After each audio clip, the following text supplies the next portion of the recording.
ఇందిరమ్మ ఇల్లు దరఖాస్తు ఇస్తున్నారు ప్రజలు పడి ఊర్లల్లో 2500 కోసం దరఖాస్తు ఇస్తున్నారు అన్న, రేషన్ కార్డు కోసం ఇస్తున్నారు. ఇవన్నీ దరఖాస్తులు నడుస్తున్నాయి ఆల్రెడీ. రేపు 6th లాస్ట్, రేపు కాగానే మళ్ళీ ఎన్ని దరఖాస్తులు వచ్చినాయి, ఎట్లా చేయాలి, ఏందనేది అదంతా నడుస్తున్నది. ఆల్రెడీ సిస్టమ్ నడుస్తున్నది.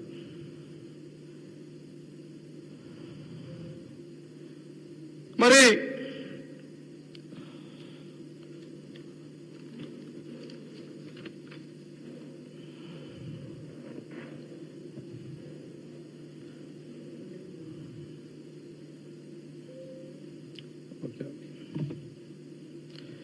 ఎవరి శాఖలలో వాళ్ళు చాలా బిజీగా ఉన్నారు. ఎప్పుడైనా సరే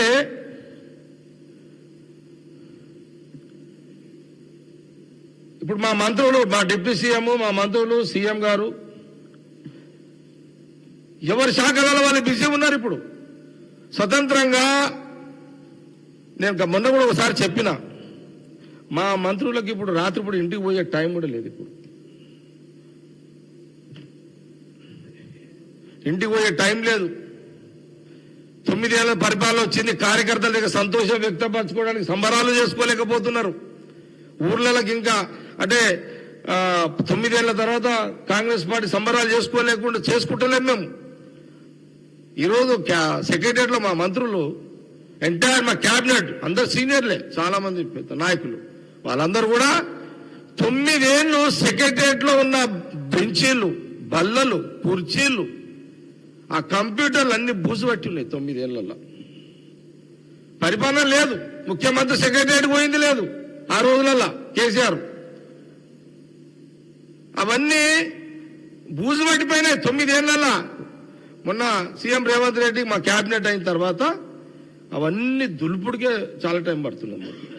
అన్న ఫైల్ అన్ని ఇట్లా దుమ్ము వస్తున్నది. 9 ఏళ్లలో ఒక్క ఫైల్ చూడలే కదా. ఇప్పుడు వాళ్ళ దుమ్మంతా దులపాలి, ఇప్పుడు ప్రజలను పరిపాలించాలి, ప్రజల కష్టాలను చూడాలి. ఇది మా యొక్క క్యాబినెట్, మా మంత్రులందరూ అన్ని శాఖల మంత్రులా పనిచేస్తున్నారు. మొన్ననే ఇది కాళేశ్వరం బ్రిడ్జికి పోయే బ్రిడ్జ్ స్తంభం మేడిగడ్డ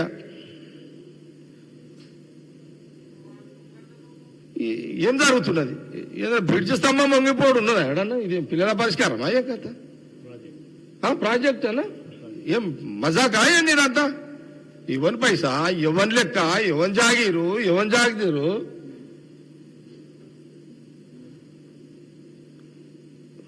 ఎప్పుడన్నా కాంగ్రెస్ పరిపాలనలో డ్యాములు కట్టిన ఏదన్నా ఊసిపోయాడు, స్తంభాలు ఊసినట్టు కనబడ్డది? ఎప్పుడన్నా క్రాక్లు వచ్చినట్టు కనబడ్డది ఏడన్నా? మొన్న ఉత్తమ్ కుమార్ రెడ్డి గారు, ఇరిగేషన్ మినిస్టర్, పొన్నం ప్రభాకర్ గారు, శ్రీధరబాబు గారు, పొన్నులేటి శ్రీనివాస్ రెడ్డి గారు, జీవన్ రెడ్డి గారు, కోమటిరెడ్డి వెంకటరెడ్డి గారు, ఎంటైర్ క్యాబినెట్ పోయింది మొత్తం. ఇదంతా ఒక సిస్టమ్ నడుస్తున్నది. మొత్తం అన్ని కూడా చెక్ చేస్తున్నారు అంతా. ఇప్పుడు రైతులకు రుణమాఫీ కూడా వీళ్ళు మాట్లాడతారు.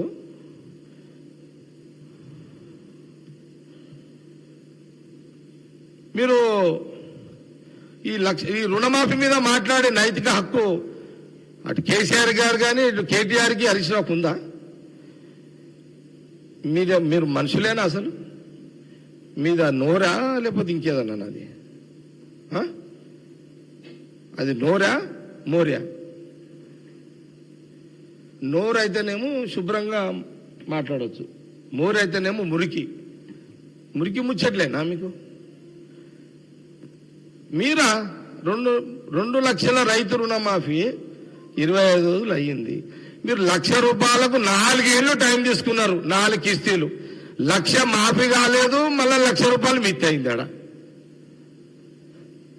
ఈడనేమో ఈడ మాకేమైనా ఖజానా ఉంచిపోయినారు మీరు? పెద్ద పెద్ద రంధ్రాలు చేసిపోయారు. మీరు ఖజానా ఇచ్చినారా మీరు మాకు? కేసీఆర్, కేటీఆర్, హరీష్ రావు ఏమన్నా పెద్ద గుంతలు తవ్విపోయారు ఈడ మీరు. మా ఫైనాన్స్ మినిస్టర్, డిప్యూటీ సీఎం నెత్తి వాళ్ళ కొట్టుకుంటున్నాడు. ఇదేం పంచాయతీ రా నాయన? ఈ 6 లక్షల పంచాయతీ ఏంది?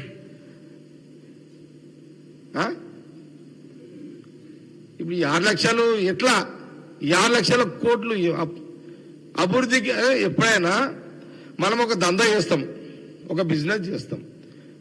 బిజినెస్ 1 లక్ష రూపాయలు పెట్టి మీరు కూడా ఆలోచన చేయండి, జర్నలిస్టులు కానీ మేధావులు కానీ తెలంగాణ ప్రజలు ఆలోచన చేయండి. 1 లక్ష రూపాయలు పెట్టి ఒక బిజినెస్ స్టార్ట్ చేస్తాం. ఎందుకోసం చేస్తాము? 1 లక్ష రూపాయల మీద ఒక 10,000 అన్న 20,000 లాభం వస్తే నెలకు దాన్ని మిత్తి కట్టుకోవాలి, 1 లక్ష రూపాయల మిత్తి కట్టుకోవాలి. బిజినెస్ తెచ్చింది మిగతాది పిల్లలు నడుపుకోవాలి. ఇది కదా సిస్టమ్. ఎవరన్నా అడిగితే చెప్తావు నువ్వు. ఛాయ్ అమ్ముకునే మన తమ్ముడు రోడ్డు మీద ఉన్న ఇడ్లీ బండి తమ్ముడు అడిగినా చెప్తాడు, ఏమైనా నువ్వు ఎంత తెచ్చుకున్నావు అప్పంటే 60 రూపాయల దుకాణం 50,000 మిత్తి తెచ్చుకున్నా సార్, ఇంట్రెస్ట్ పోగా ఇంట్రెస్ట్ కట్టేస్తా, మళ్ళీ అసలు ఇంత కడతా, మళ్ళా ఇంత పిల్లలకి ఇంత తీసుకోపోతా అని